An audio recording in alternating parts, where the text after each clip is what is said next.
Welcome, in front of me is HP ProBook 450, and in this video I will show you how to use split screen feature on this laptop.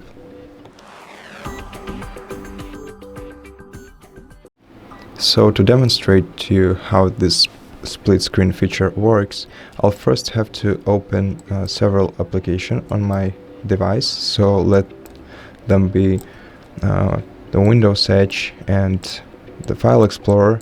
And now to enter split screen mode, you'll have to drag one of the applications to any side at which you want the application to be placed. For example, let's drag the File Explorer to the left side and select the Windows, the Microsoft Edge as our second application.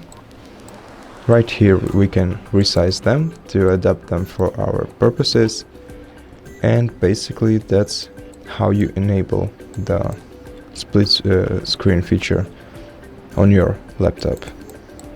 To disable it, you can just move one of the applications away, or you can simply minimize it, or basically you're free to it's very plastic, so you can do whatever you like with them. And that's it. Thank you for watching this video. If you liked it, consider subscribing to our channel, leave us a like and a comment below.